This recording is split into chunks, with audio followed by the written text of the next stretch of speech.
Salut à toutes et tous, je vous retrouve ce soir pour le nouveau chapitre de Retro Movies, 69e édition, avec un film qui me tient particulièrement à cœur, un film que je trouve dans le genre fantastique horreur vraiment réussi. En tout cas, moi, il m'a procuré vraiment beaucoup de plaisir de spectateur quand je l'avais vu, quand je l'ai découvert. Alors, je ne l'ai pas découvert en salle, malheureusement, mais je l'ai découvert bien plus tard, dans l'époque des vidéoclubs, dans les années 90.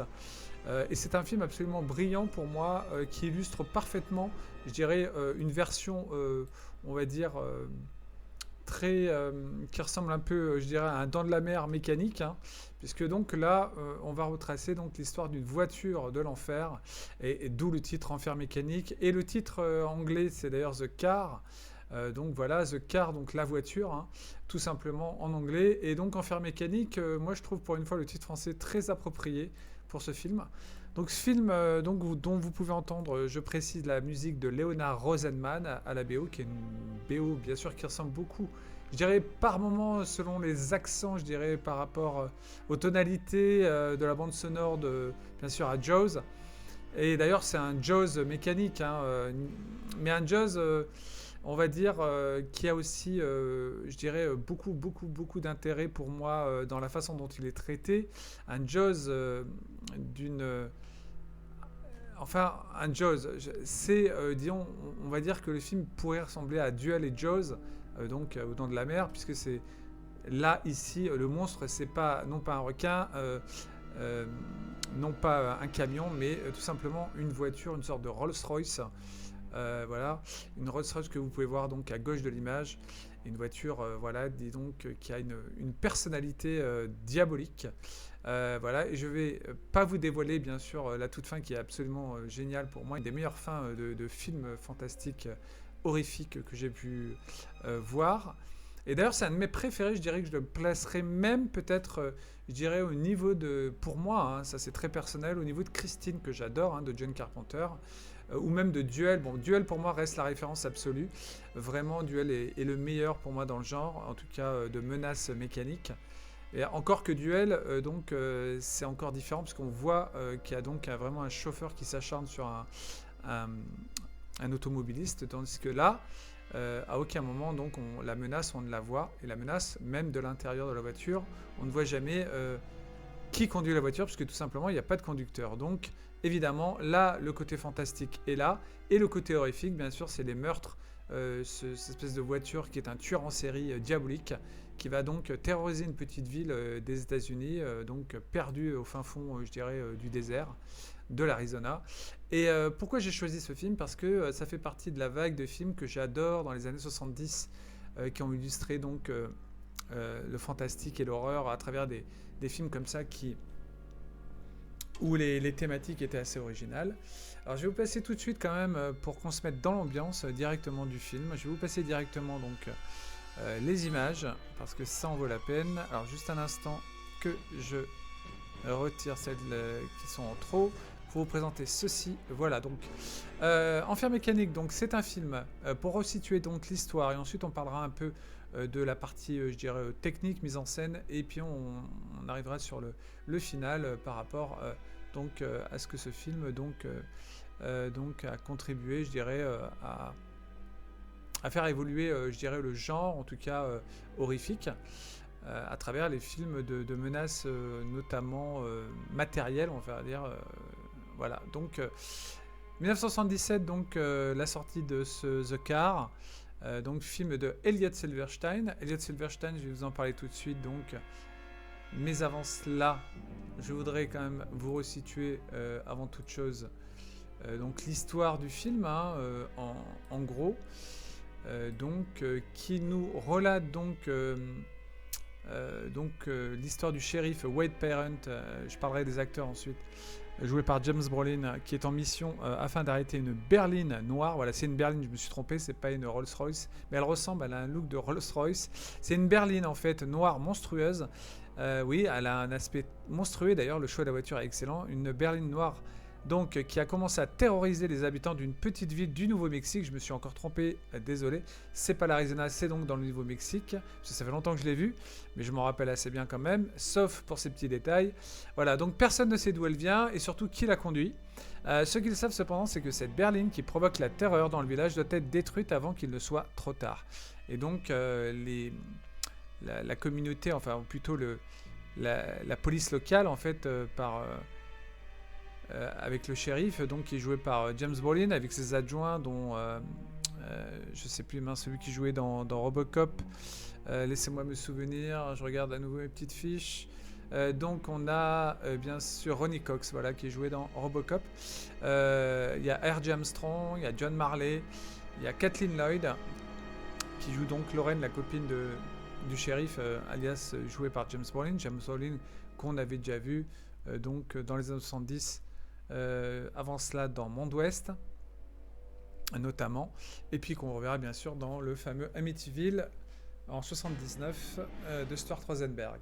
Alors, donc l'histoire, c'est l'histoire de cette voiture de l'enfer qui arrive et qui déboule un peu comme ça par hasard, hein, et qui va donc terroriser cette petite ville du Nouveau-Mexique en commençant par tuer un couple, non plutôt en commençant par tuer un cycliste en l'attaquant près d'un pont et en le faisant passer par-dessus le pont. Voilà, donc le film, je trouve vraiment possède un cachet vraiment unique pour moi dans le genre horrifique, du fait que cette berline noire, on arrive à lui donner, je dirais, la première chose qui m'a frappé en voyant le film, c'est qu'on arrive à donner à cette berline une véritable personnalité, encore une fois, comme dans Christine, comme dans d'autres films justement, où on arrive à donner à des choses matérielles une personnalité, quelque chose qu'on ressent, nous, en voyant le film en tant que spectateur. On a l'impression qu'elle est vraiment vivante, quoi, en fait. Et donc cette voiture, donc elle a la particularité, cette berline, en fait, d'être un peu, je dirais, l'incarnation du diable, en fait, puisque évidemment il n'y a pas de conducteur. Quand on la voit de l'intérieur, on voit bien que donc il y a un crucifix retourné. Il y a le fait que cette voiture donc n'ose pas entrer, ne peut pas entrer plutôt dans les cimetières. Donc elle est. Attendez, je vais baisser le son. Parce que là, c'est trop fort. Malheureusement, voilà. Désolé, j'espère que vous m'avez bien entendu quand même, un minimum. Donc cette voiture n'ose pas rentrer, bien sûr, dans les cimetières. Il y a une scène absolument géniale où on voit justement ce fait du fait qu'elle attaque en fait la copine de donc Kathleen Lloyd, jouée par qui joue la copine du shérif. Et qui donc se retrouve avec les enfants donc lors d'une cérémonie, puis ensuite ils vont être attaqués par la voiture à la sortie de cette cérémonie, et puis ils vont se réfugier dans le cimetière où on va bien s'apercevoir que donc la voiture ne peut entrer dans des lieux sacrés comme le cimetière. Donc voilà, la voiture, donc on se doute rapidement qu'elle a quelque chose de maléfique qui est donc sans doute je dirais l'incarnation, comme je disais, d'un démon ou du diable en personne, qu'elle a ses propres croyances, qu'elle ne peut pas donc aller dans des lieux sacrés, voilà, et donc qu'elle a une personnalité propre, et voilà. Et donc son but en fait à cette voiture, c'est déjà de tuer en fait comme un tueur en série, d'écraser quiconque qui se montrera hostile envers elle, voilà, de balayer, je dirais, le chemin.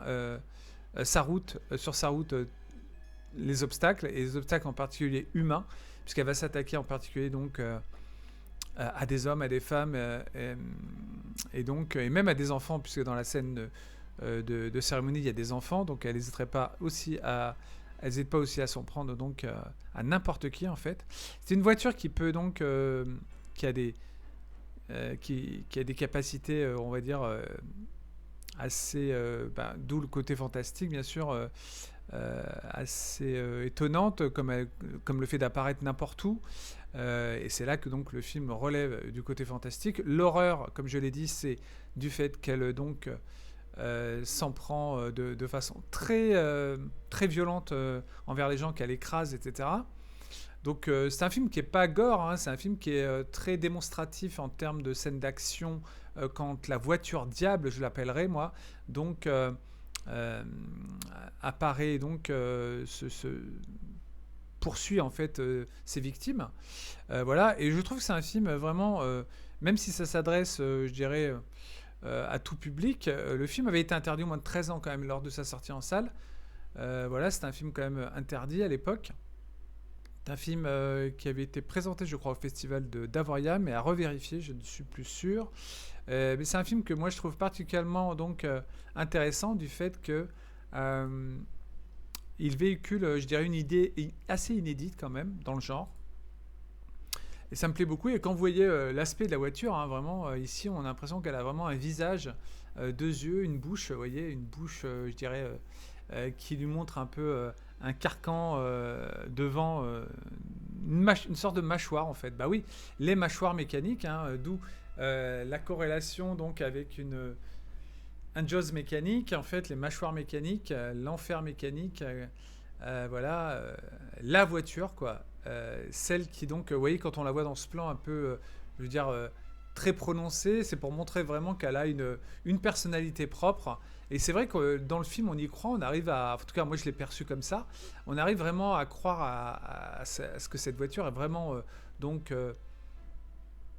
euh, diabolique, vraiment, dans le sens où elle est vraiment comme une sorte de d'éléments justement déchaînés qui arrivent tout droit des enfers en fait, en quelque sorte, on peut s'imaginer ça pour faire un carnage en fait et pour punir la race humaine à sa manière. Et voilà, et donc c'est un film qui repousse sur trois fois rien en fait, une idée de départ on va dire inédite, hein, le fait d'avoir une voiture voilà donc qui est un peu l'incarnation, comme je l'ai dit, sans doute du diable, puisqu'on se doute bien que de toute façon, vu qu'elle est conduite par personne, donc elle est autonome et donc elle est comme possédée en fait. Et en effet, je ne vais pas vous dévoiler la fin, mais la fin c'est un des meilleurs moments du film, les 20 dernières minutes, la course-poursuite et ce qui se passe, absolument génial. Une séquence en plus super bien réalisée par le Elliot Silverstein, dont je vais vous parler par rapport à sa filmo. Mais le film réserve beaucoup de rebondissements, je trouve. Il y a vraiment un côté angoissant, une peur, je trouve, plutôt palpable quand elle attaque, quand elle se montre vraiment agressive. Et je trouve que elle prend pas, on va dire, le côté démonstratif est vraiment très appuyé dans le sens où elle épargne personne, quoi, en fait, cette voiture. Et elle fonce sur n'importe qui quand l'occasion se présente, voilà, de faire parler d'elle, en fait. Voilà, donc il faut pas comparer aussi ce Enfer mécanique avec ce que fera plus tard John Carpenter avec Christine, parce que Christine, pour moi, c'est plus une voiture qui, elle, prend vie sur la chaîne de montage, en fait, vraiment. Tandis que la voiture de la berline noire de Enfer mécanique, c'est plutôt, comme je l'ai dit, une voiture qui va être littéralement possédée par une entité maléfique ou directement le diable en personne. Et voilà. Et donc, le film euh, donc raconte l'histoire à la base donc d'un couple et de ses deux filles, et puis donc va basculer dans un thriller fantastique, horrifique. Thriller parce que je dis il y a un côté presque avec la police et tout, il y a un côté presque parce qu'ils enquêtent sur la voiture, etc. Donc il y a un côté enquête aussi, ils veulent savoir d'où vient cette voiture, qui est le conducteur, parce qu'eux ils vont chercher un conducteur, ils vont essayer de voir qui peut être l'auteur de ces crimes dans cette voiture, et quand ils vont s'apercevoir que ça va bien plus loin et que la voiture elle est pas du tout celle, enfin je veux dire elle est pas du tout pilotée par quiconque, en tout cas le shérif James Brolin, joué par James Brolin, en tout cas va donc lui euh, vraiment être dépassé par les événements et se demander comment se débarrasser d'une chose qui n'a pas justement de conducteur et qui est capable justement d'apparaître, de disparaître, de faire un peu ce qu'elle veut et de n'avoir peur de rien et d'être quasi indestructible et surtout voilà de faire un passage en fait dans cette ville pour comme j'ai dit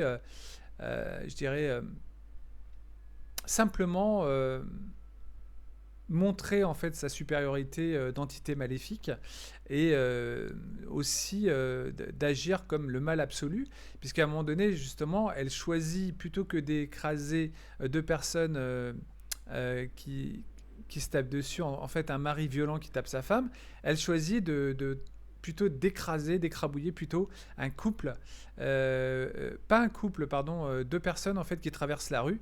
Et donc, vous voyez, ce qui veut dire qu'elle, bien sûr qu'elle est, elle véhicule, je veux dire, euh, donc, en fait, c'est le mal, quoi, incarné, qui donc préfère choisir, bien sûr, les personnes qui paraissent tout à fait bienveillantes, bénéfiques, etc. Et donc, elle choisit ceux qui se rangent vers le bien, évidemment. Voilà. Mais le film est construit vraiment comme un vrai film qui, peu à peu, je dirais, monte en tension de par le fait qu'il y a quand même pas mal de scènes avec de scènes, on va dire, où la voiture agit et se montre terrifiante envers ses victimes, du fait qu'elle les écrase vraiment, notamment une personne qui se fait vraiment écrabouiller contre un mur. Et puis, il y a pas mal de victimes dans le film, avec un final absolument, je vous dis, vraiment explosif, graphiquement très réussi pour l'époque. Voilà, donc le final, moi je le trouve vraiment réussi. Et puis le film possède, je vous dis, ce cachet unique, hein, témoin d'une époque pour moi, encore une fois, très inventive en termes de fantastique, d'horreur à l'époque. Vous voyez ici notamment la scène quand elle essaie de défoncer les portes du cimetière. Et puis ici la compagne, hein, de James Brolin, du shérif, qui se réfugie donc dans le cimetière. Ici R.J. Armstrong qui lui donc est le mari violent, hein, qui s'en prend à sa femme et qui lui en quelque sorte ne va pas être ciblé par la voiture puisque il a justement le mal quelque part, il est quelque part penché vers le mal. Donc bien sûr la voiture va s'en prendre à des personnes qui sont bien sous tout rapport et qui ne représentent pas de danger pour la société en fait, et plutôt épargner ceux qui justement je dirais, un côté malsain en eux. Et voilà. Et donc ça, on le voit à travers quelques scènes. Donc le film est très bien, je dirais, réalisé. Bon, d'un point de vue des scènes d'attaque de la berline, comme ici, vous voyez.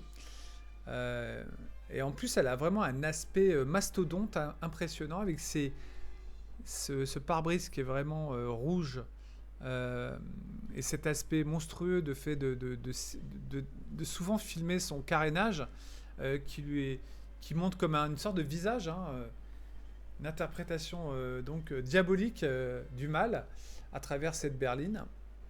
Voilà, donc je vais vous montrer également donc un peu, et après on reviendra un peu sur Elliot Silverstein. Je vais vous montrer un peu les images maintenant, les images du trailer. Alors juste un instant que je cale, voilà, pour vous parler de ça, voilà. Donc vous voyez, là on est dans l'intérieur de la berline et on voit donc sa vision en fait, et sa vision est rouge comme l'enfer. Donc ce qui voudrait dire, on comprend très vite d'ailleurs que c'est une voiture qui n'a pas de conducteur et qui donc semble justement possédée littéralement par le mal, le diable tout simplement, on s'en doute. Là vous voyez le cycliste qui valdingue comme j'ai dit au début, la shérif donc indienne, l'assistante du shérif. Et puis je vous dis, des scènes d'attaque vraiment super efficaces quand même dans le film, moi j'adore. Il y a vraiment en plus voilà une énergie quand même. Là vous voyez la scène du cimetière, donc je vous commente un peu vraiment le trailer. Et puis Ronnie Cox ici qu'on voit à l'écran. Donc il y a vraiment... alors attendez, je vais baisser parce que là évidemment j'ai le son aussi du trailer. Voilà. Alors j'espère que vous avez entendu ce que je disais. Voilà, donc le film s'avère vraiment très généreux en termes de scènes où la voiture se montre euh, dangereuse. Et n'hésite pas donc à tuer tout ce qui bouge. C'est un vrai tueur en série, hein, à 4 roues. Voilà, les scènes de poursuite, les cascades, vous voyez, quand elle se retourne exprès pour fracasser les voitures voitures du shérif. Voilà, non, franchement, c'est un film qui vraiment a marché vraiment sur moi et j'espère qu'il marchera autant sur vous si vous ne l'avez jamais vu. Mais c'est vraiment à découvrir. Encore une fois, une petite pépite que j'adore. Vous voyez, avec encore une fois ici des scènes qui sont tout à fait réussies en termes de terreur. Celle-ci notamment, alors je vous dirai pas ce qui se passe si donc la copine du shérif s'en sort ou pas. Mais vous le découvrirez par vous-même. Mais voilà, donc avec une bonne distribution, donc des acteurs tout à fait corrects dans le genre hein, de l'époque. Donc c'est vraiment un film purement 70s, comme j'adore cette grande, glorieuse décennie du genre fantastique horreur. Et comme ce soir j'avais envie de parler de quelque chose de différent dans le cinéma de genre, bah, j'ai choisi The Car parce que il est peu mis pareil en avant, peu mis en lumière ce film, alors on cite beaucoup plus des films comme Duel ou Christine, qui sont vraiment d'excellents films, hein, bien sûr.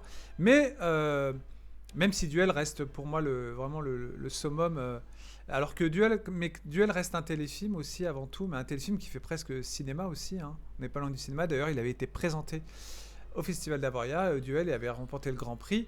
Enfer Mécanique reste vraiment une très bonne série B à l'ancienne, avec ce côté, ce charme, justement, encore une fois, des réalisations de l'époque, où il y avait vraiment, c'était hyper bien foutu, il y avait vraiment une envie de bien faire, en fait, de montrer quelque chose quand même qui vous fout un minimum la pression, avec beaucoup de scènes réfléchies. Une créativité, encore une fois, voilà, qui montre qu'à l'époque, on avait le droit quand même à des choses, notamment cette scène qui est absolument géniale. Si vous ne l'avez pas vu, vous le verrez par vous-même. Voilà, je vous l'ai dit, je ne vais pas vous dévoiler toutes les scènes, on ne voit pas tout dans la bande-annonce, je vous rassure, mais franchement, ça vaut le coup d'œil. C'est vraiment une petite pipite du genre fantastique. Voilà, bon, et d'ailleurs, donc, je dirais que même si Christine reste absolument géniale, moi je le mettrais presque au même niveau dans un autre genre que Christine, hein, franchement. Mais c'est mon avis. Alors après, peut-être que chacun aura et c'est là le sens du débat, aura un avis différent. Mais The Car, pour moi, je le conseille en tout cas, si vous n'avez jamais vu ce film, vraiment de vous y atteler. De tenter vraiment de découvrir quelque chose qui, encore une fois, nous ramène à une époque absolument, je dirais, qui n'avait pas, qui cherchait justement à renouveler un peu le genre fantastique, horreur, etc. Voilà, avec, comme je dis, donc de bonnes idées de mise en scène également.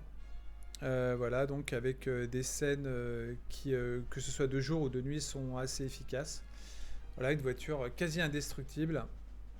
Voilà, donc Elliot Silverstein, juste un mot pour finir sur ce réalisateur. Elliot Silverstein, donc c'est son seul film fantastique. Il a fait à peu près une dizaine de films. C'est plus connu, c'est Cat Ballou avec Jane Fonda, c'est un western comique, hein, je précise. Qui est sorti en 65. Et puis vous avez, attendez, je vais remettre juste, je vais couper les images de la bande-annonce pour vous remettre les images du film. Donc, je disais donc il avait réalisé aussi Les Détraqués en 67. Et surtout le connu film avec Richard Harris, Un homme nommé Cheval. Voilà, qui est vraiment son film le plus connu dans sa carrière. Après, bon, il a fait quelques films télé. Mais je dirais en film cinéma, c'est Enfer Mécanique, c'est pas son dernier, c'est son avant-dernier. Puisque son dernier film, c'est en 1994, Flash Fire, voilà, d'après mes notes. Et sachez que ce Elliot Silverstein est toujours de ce monde, il a 95 ans. Voilà. Il vit dans le Massachusetts. Voilà, donc longue vie encore à lui, et puis voilà, donc je conseille moi ce petit film fantastique qui en tout cas fait son effet du fait que je trouve que l'aspect de la berline noire est tout à fait réussi comme monstre mécanique qui impressionne parce que je trouve que les attaques de la voiture sont vraiment Avec, vous voyez, par exemple, dans la pénombre, ici, avec les phares, on dirait vraiment qu'elle a une gueule, un visage, quoi, vraiment. On donne un visage au diable, en fait, au diable à quatre roues, quoi. Et c'est la voiture diable, en fait, c'est en quelque sorte ça, mais vous verrez, je vous laisse la surprise pour ne pas vous dévoiler et pour pas spoiler pour ceux qui ne l'auraient pas encore vu.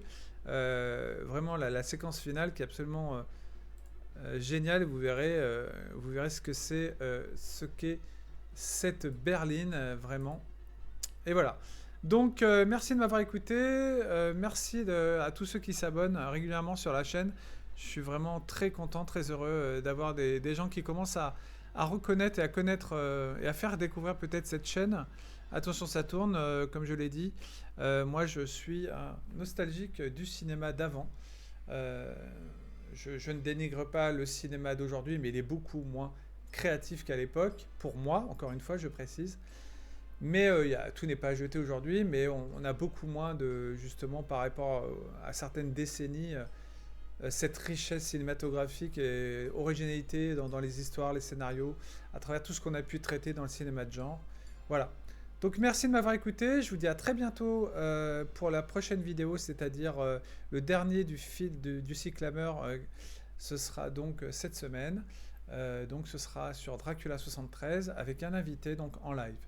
Et puis la dernière vidéo, vraiment, ce sera le 11 août, le Direct Retro Movies sur Elephant Man. Voilà, donc merci à tous de m'avoir écouté. N'oubliez pas le pouce vers le haut. N'hésitez pas à consulter les liens sous la vidéo pour donc rejoindre le serveur Discord de la chaîne ou le blog Les Chroniques d'Atreyu que je tiens toujours avec autant de passion pour écrire sur le cinéma de genre.